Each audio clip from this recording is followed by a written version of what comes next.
Sir economics classes में आप सभी लोगों का स्वागत है। आज का हमारा टॉपिक है खाद्य एंड इंडिजिनियस लेबर पॉलिसी, खाद्य एवं स्वदेशी श्रम नीति। पहला खाद्य खाद्य खाद्य प्रमोटेड गांधी जी प्रमोटेड खाद्य hand spun cloth to encourage self reliance and rural employment. अगर हम गांधी जी की बात करें तो गांधी जी हाथ से बुने हुए कपड़े जिसको हम खादी कहते हैं उसको प्रमोट करते थे। गांधी जी का मानना था कि यदि हमें गांव को आत्मनिर्भर बनाना है, देश को आत्मनिर्भर बनाना है और ज़्यादा से ज़्यादा लोगों को रोजगार देना है तो हमें खादी से बने हुए कपड़ों को ज़्यादा से ज़्यादा यूज करना चाहिए। इससे हमारा क्या होगा, जो इनकम है वह अपने देश में ही रहेगा और इसके साथ साथ चूंकि हम अपने लोगों के द्वारा बने हुए प्रोडक्ट को यूज कर रहे हैं तो इससे अपने लोगों को ज्यादा से ज्यादा रोजगार मिलेगा। It became a symbol of national pride and rejection of foreign good. जो कि हम जानते हैं गांधी जी ने देश को स्वतंत्र कराने के लिए अनेक आंदोलनों को लॉन्च किया था। उनमें से ही एक था हमारा स्वदेशी आंदोलन।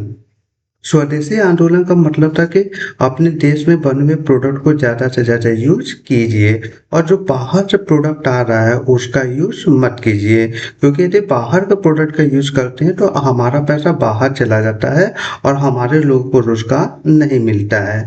तो जो खादी था, खादी हमारा जितने भी नेशनल मूवमेंट चल रहे थे उसका एक सिंबल बन चुका था कि यदि आप खादी का वस्त्र पहन रहे हैं तो आप वास्तव में देश को स्वतंत्र कराने में अपना कंट्रीब्यूशन दे रहे हैं। Provide income to poor village and reduce dependent on British textile mills. कहते हैं गांधी जी कहते हैं यदि आप खादी से बने हुए कपड़ों का यूज करते हैं, क्योंकि जो खादी के बने हुए कपड़े हैं यह गांव से बनकर तैयार होते हैं और इससे गांव के लोगों को इनकम मिलती है।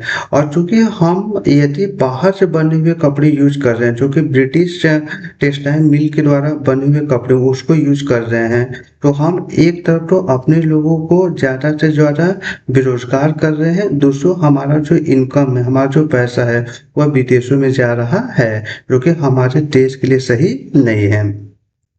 Indigenous labour policy encourage use of local labour and skill. Gandhi ji का मानना है कि यदि आप कोई भी प्रोडक्शन एक्टिविटी कर रहे हैं तो प्रोडक्शन एक्टिविटी करने के लिए लोकल लेबर का यूज करिए, लोकल स्किल का यूज कीजिए जिससे लोकल लोगों को ज़्यादा से ज़्यादा रोजगार मिले। और इससे क्या होगा, जो माइग्रेशन की समस्या है उस माइग्रेशन की समस्या में आपको कमी देखने को मिलेगी। Promoter handicraft handloom and cottage industry.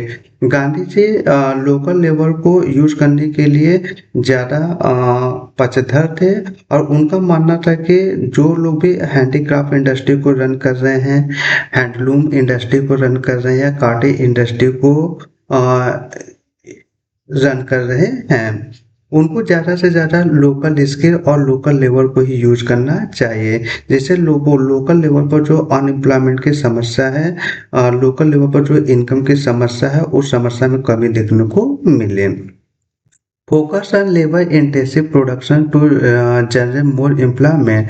Gandhi ji मशीनों के पक्षधर नहीं थे, वे मशीनों के पूर्ण खिलाफ भी नहीं थे। उनका मानना था कि यदि आपके पास संभव है तो आप लेबर इंटेंसिव टेक्निक का यूज करके प्रोडक्शन कीजिए। यदि आप लेबर इंटेंसिव टेक्निक का यूज करके प्रोडक्शन करते हैं तो इससे लेबर को ज़्यादा से ज़्यादा रोजगार मिलता है। जब लेबर को रोजगार मिलता है तो उसकी इनकम जनरेट होती है जिससे उसकी डिमांड बढ़ती है और जब डिमांड बढ़ता है तो वो अपने डिमांड को पूरा करने के लिए अपनी इनकम को खर्च करता है जिससे और ज़्यादा डिमांड बढ़ती है। तो हमें लेबर इंटेंसिव टेक्निक के तहत से प्रोडक्शन करना चाहिए जिससे ज़्यादा से ज़्यादा लोगों को रोजगार मिले। Thank you.